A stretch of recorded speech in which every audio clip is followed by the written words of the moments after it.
जय श्री राम। मैं वसंत रावल आज मैं आपको बताने आया हूं किसी व्यक्ति के जीवन में जब केतु ग्रह की महादशा, अंतर्दशा, प्रत्युंतर दशा आ जाती है तो कैसा फल देखने को मिलता है।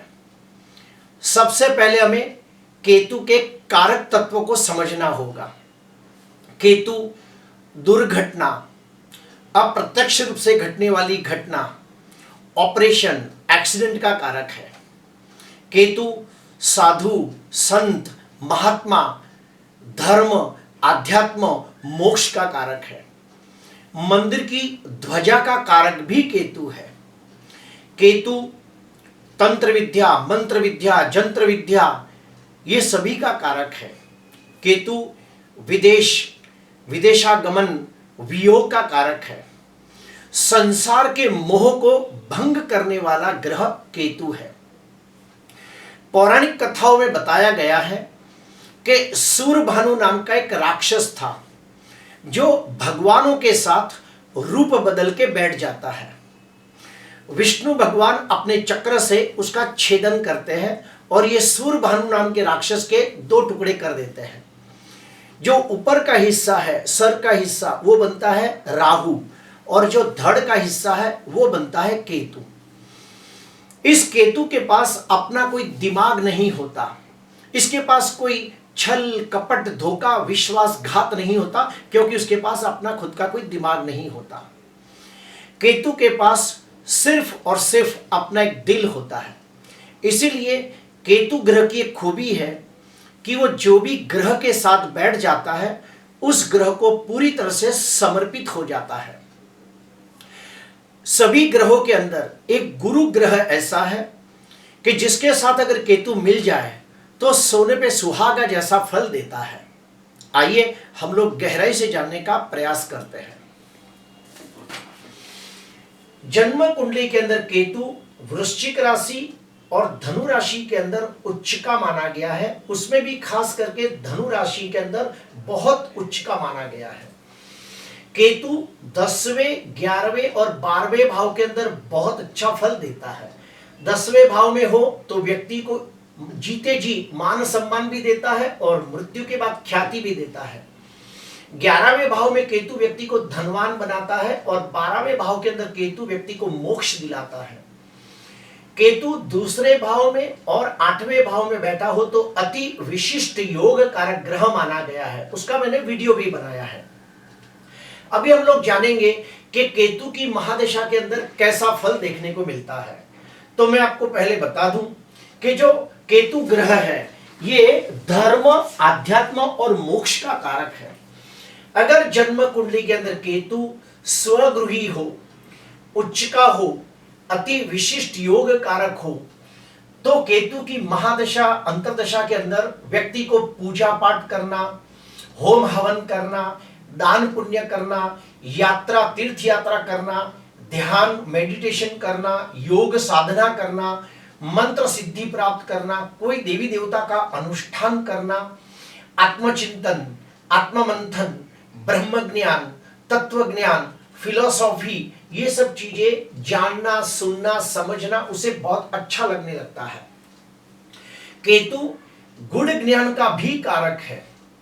तो जन्म कुंडली के अंदर केतु शुभ स्थिति में बलवान हो तो केतु की महादशा के अंदर व्यक्ति चाहे तो एक अच्छा ज्योतिषकार, वास्तुशास्त्री, तांत्रिक, पराविद्या का जानकार और एक अच्छा फिलोसोफर बन सकता है। केतु अगर कुंडली के अंदर शुभ स्थिति में बलवान हो तो केतु की महादशा, अंतर्दशा के अंदर व्यक्ति को शेरो शायरी सुनना, गजल सुनना, कव्वाली सुनना, जूने गाने सुनना, ये सब उसे बड़ा अच्छा लगने लगता है। केतु रिसर्च का कारक भी है।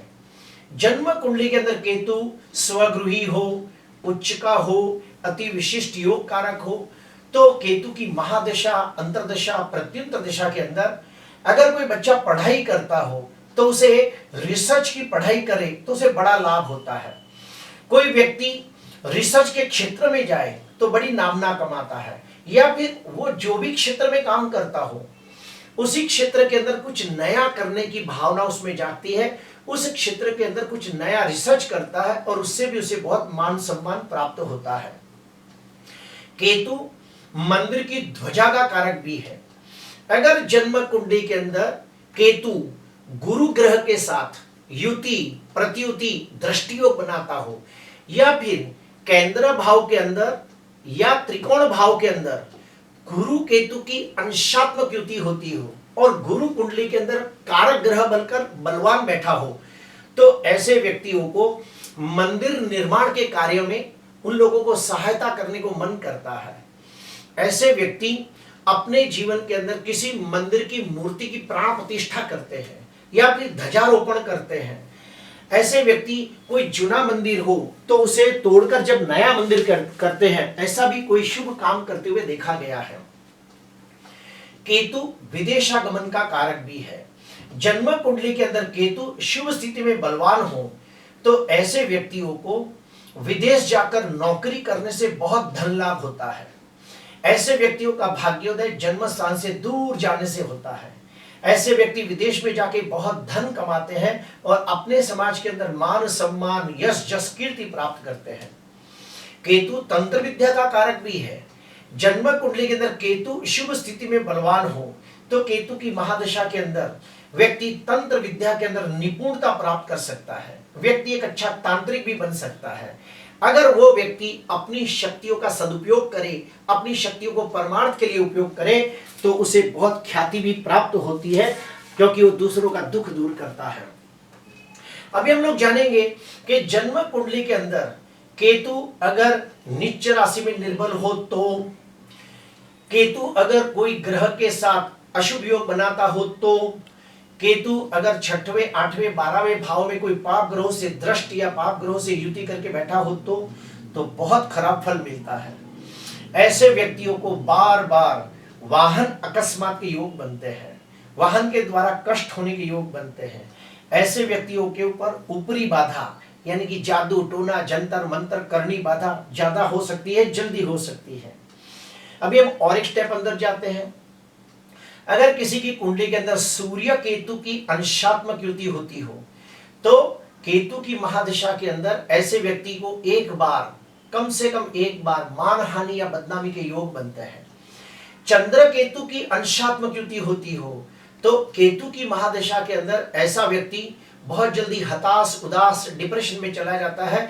एंग्जाइटी जैसी चीज होती है, मेंटल डिसऑर्डर हो जाता है और ऐसे व्यक्तियों को मानसिक ट्रीटमेंट भी लेनी पड़ती है, डॉक्टर के पास जाके ट्रीटमेंट करना पड़ता है। अगर किसी व्यक्ति की कुंडली के अंदर मंगल केतु की अंशात्मक युति होती हो तो केतु की महादशा के अंदर कोई वाहन से अकस्मात होता है, उसको हाथ या पांव में फ्रैक्चर आ जाता है या फिर कुत्ता काटने का योग भी बनता है। जिसकी भी कुंडली के अंदर मंगल केतु की अंशात्मक युति हो, आप उसे बेझिझक कह सकते हो कि तेरे जीवन में एक बार निश्चित कुत्ता काटेगा, ये आजमा के देख लेना। जिसकी भी कुंडली के अंदर शनि केतु की अंशात्मक युति हो तो श्रापित योग बनता है। ऐसे व्यक्तियों के खानदान में कोई स्त्री की अकाल मृत्यु हुई होती है और उसकी आत्मा को शांति नहीं मिलती है, वो स्त्री की आत्मा भटकती रहती है, जिसके वजह से उनके खानदान में जितनी भी स्त्रियां हैं ज्यादातर सब दुखी होगी। तो ऐसे व्यक्तियों को मैं सलाह दूंगा कि वो लोग तीर्थ में जाके नारायण नागबली नाम की पूजा करके उस स्त्री की आत्मा को तृप्ति देने का प्रयास करे, मुक्ति देने का प्रयास करे।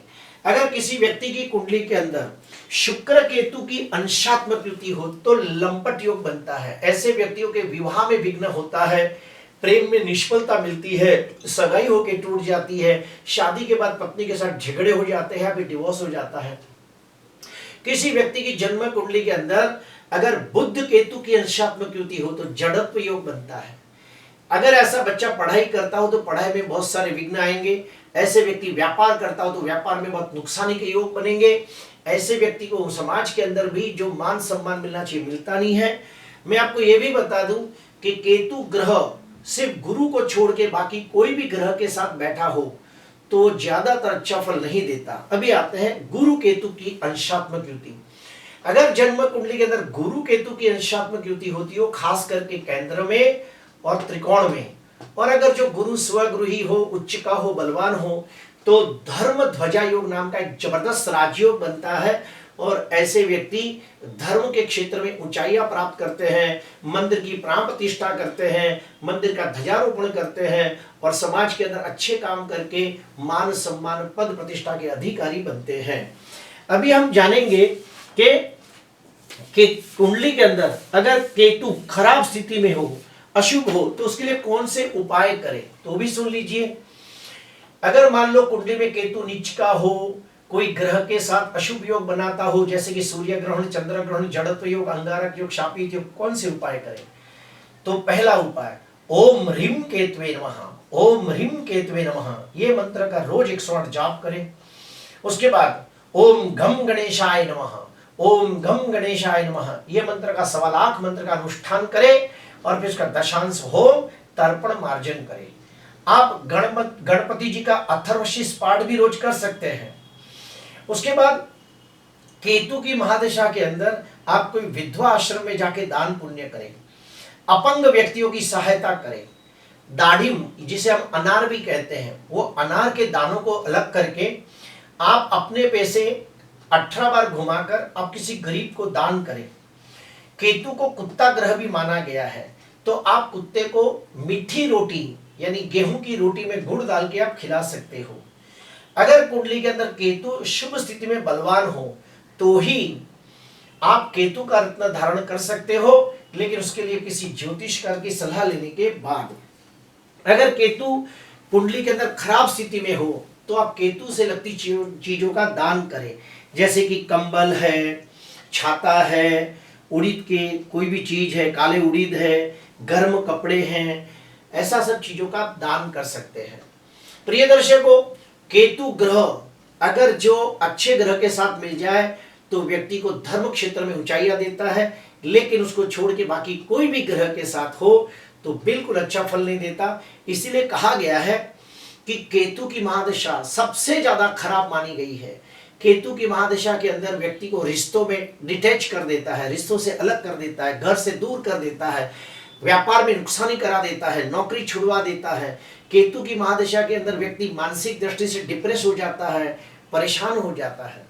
अभी हम जानेंगे कि केतु की महादशा 7 वर्ष के लिए आती है।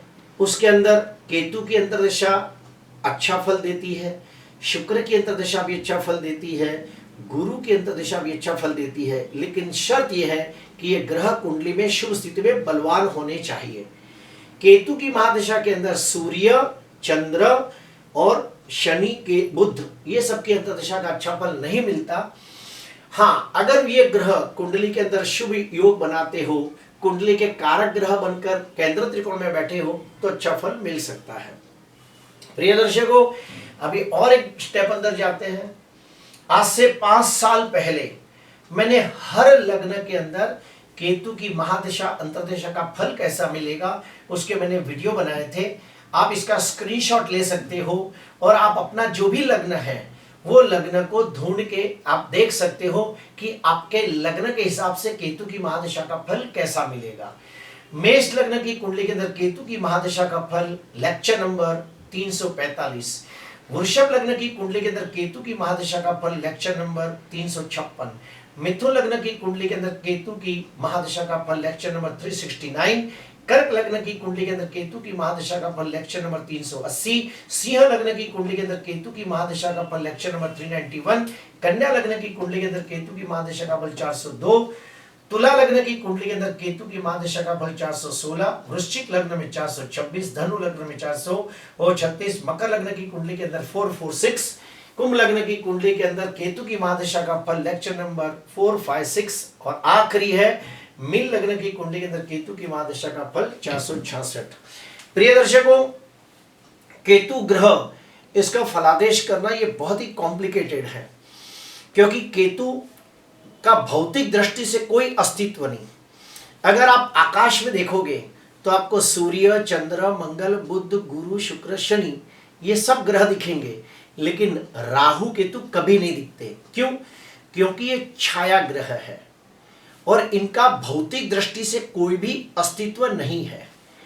ज्योतिष शास्त्र में ऐसा माना गया है कि सूर्य चंद्र जब आगे बढ़ते हैं तो एक दूसरे का रास्ता काटते हैं, तो जो रास्ता काटते उधर जो पॉइंट होता है उस पॉइंट को राहु और दूसरे ठीक अपोजिट में केतु माना गया है। तो इनका भौतिक दृष्टि से कोई अस्तित्व नहीं है। केतु ग्रह ये धर्म आध्यात्म के क्षेत्र में बहुत ही ऊंचाइयां प्रदान करता है, लेकिन कब, अगर वो गुरु के साथ युति प्रतियुति दृष्टि योग बनाता हो तो। वरना केतु की महादशा के अंदर व्यक्ति को दिन में तारे नजर आते हैं। अगर वो नौकरी करता हो तो नौकरी छूट जाती है, व्यापार करता है तो व्यापार में नुकसान के योग बनते हैं, किसी को प्यार करता हो तो प्रेमिका छोड़ के चली जाती है या उसका प्रेयसी छोड़ के उसे चला जाता है। केतु की महादशा के अंदर व्यक्ति का वाहन अकस्मात का योग बनता है। काफ़ी बार तो मैंने ये भी देखा है उसके हाथ या पाँव की हड्डी टूट जाती है या अंग भंग के भी योग बनते हैं। केतु की महादशा के अंदर ज़्यादातर व्यक्ति परेशान हो जाते हैं। 100 में से 90% लोगों को केतु की महादशा के अंदर बहुत खराब फल देखने को मिलता है। तो मैंने उसके उपाय भी बताए हैं। प्रिय दर्शकों, आज के लिए बस इतना ही। आपको अच्छा लगा हो तो ज़रूर लाइक करना, सब्सक्राइब करना। नमस्कार।